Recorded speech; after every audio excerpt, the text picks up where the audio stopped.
Assalamualaikum warahmatullahi wabarakatuh. Kami dari kelompok 3 akan menjelaskan materi tentang reksadana yang terdiri dari Aditya Sahrahman sebagai ketua kelompok, kemudian ada anggota kelompok yaitu Agil Ihsan Maulana, Afril Yandra, Ali Fahrezi, Andika Rizky Gifari, dan Artian Saputri. Langsung saja ke materi.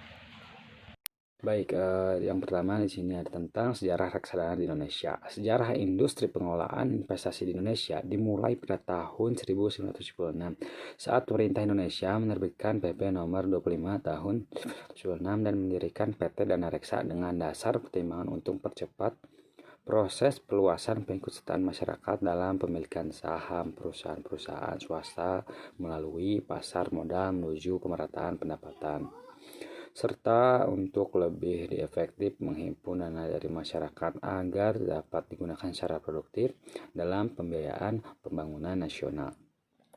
PT Dana Reksa merupakan pelopor dimulainya industri pengelolaan investasi di Indonesia dengan menerbitkan sertifikat Dana Reksa atau reksadana pada tahun 1978 sebagai wadah dalam mengumpulkan dana dari masyarakat umum dan mendorong perdagangan surat-surat berharga di pasar modal.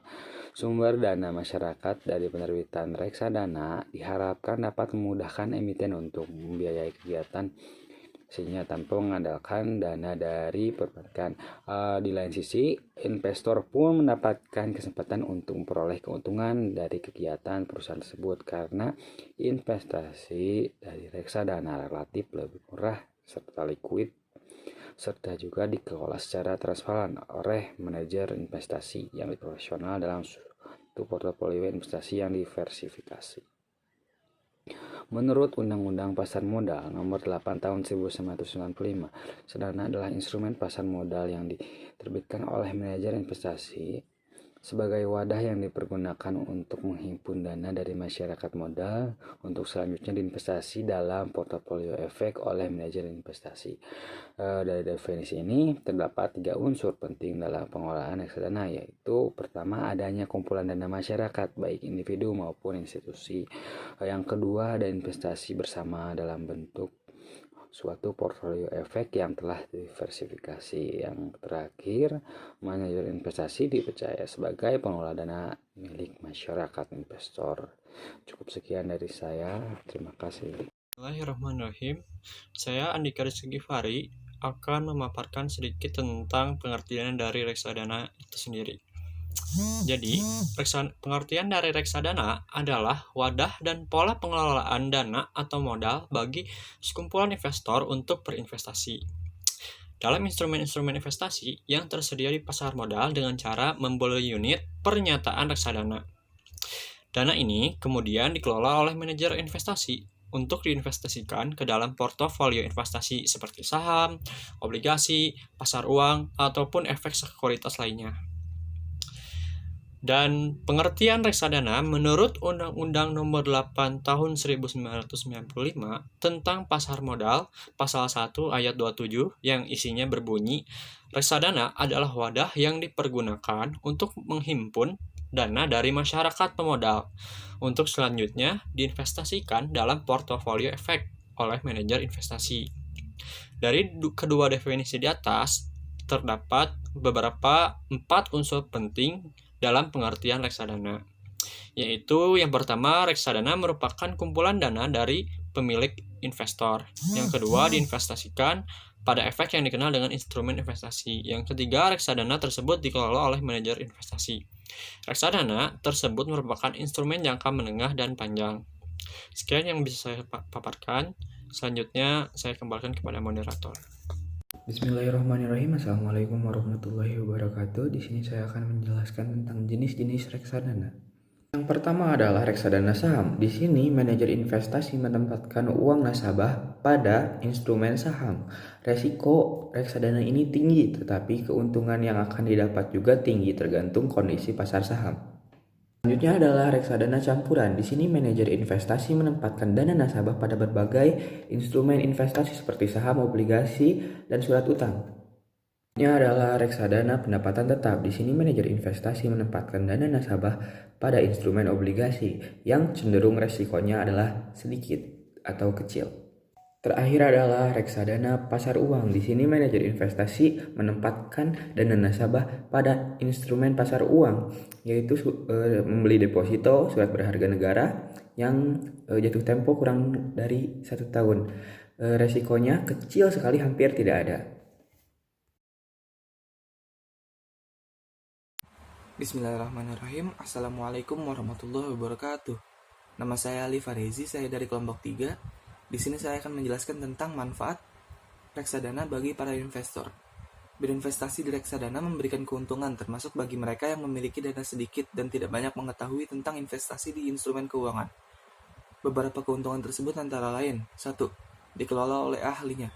Reksadana dikelola oleh manajer investasi yang telah berpengalaman di dunia pasar modal. Manajer investasi memiliki kemampuan untuk memaksimalkan hasil investasi Anda melalui analisis yang mendalam atas keadaan ekonomi dan pasar, pemilihan strategi investasi, dan pemilihan aset yang sesuai. 2. Sarana investasi yang praktis dan fleksibel. Dengan berinvestasi di reksadana, Anda cukup menyetorkan dana dan biarkanlah manajer investasi yang menyusun investasi Anda. Anda cukup memonitor hasil investasi Anda melalui NAB atau unit yang diterbitkan setiap hari. Yang ketiga, investasi yang terjangkau. Dengan reksadana, siapa saja dimungkinkan untuk dapat berinvestasi. Cukup dengan dana awal 1 juta rupiah, Anda dapat merasakan investasi di pasar modal.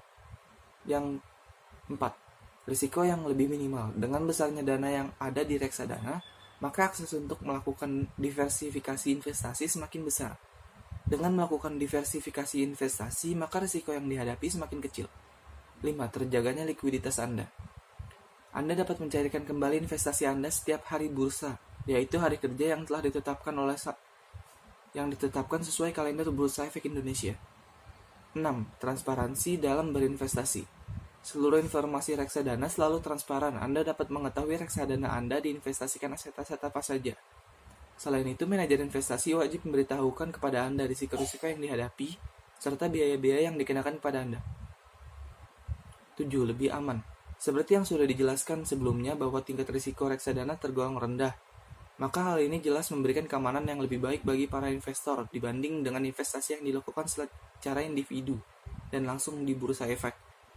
Dana investasi yang di-store juga tidak dipegang langsung oleh perusahaan, tetapi dititipkan pada rekening bank khusus yang dikenal sebagai bank kustodian. 8. Reksadana mempermudah pemodal untuk melakukan investasi di pasar modal karena yang menentukan portofolio efek atau saham-saham yang baik adalah manajer investasi. Yang ke-9, efisiensi waktu. Dengan investasi pada reksadana, di mana dana tersebut dikelola manajer investasi profesional, maka pemodal tidak perlu memantau kinerja investasinya. Sekian dari saya kembalikan kepada moderator. Saya akan sedikit memaparkan tentang risiko reksadana bagi para investor. Seperti wadah berinvestasi lainnya, di samping mendapatkan keuntungan, reksadana juga mengandung beberapa potensi risiko. Di antaranya, yang pertama, risiko berkurangnya unit penyertaan Anda. Nah, risiko ini merupakan risiko utama dalam berinvestasi di reksadana. Berkurangnya jumlah unit pernyataan Anda pada reksadana terjadi karena adanya fluktuasi dari harga aset-aset reksadana tersebut. Yang kedua, risiko kredit. Risiko kredit ini timbul pada efek utang dan instrumen pasar uang karena penerbit utang. Mungkin sekian dari kelompok kami.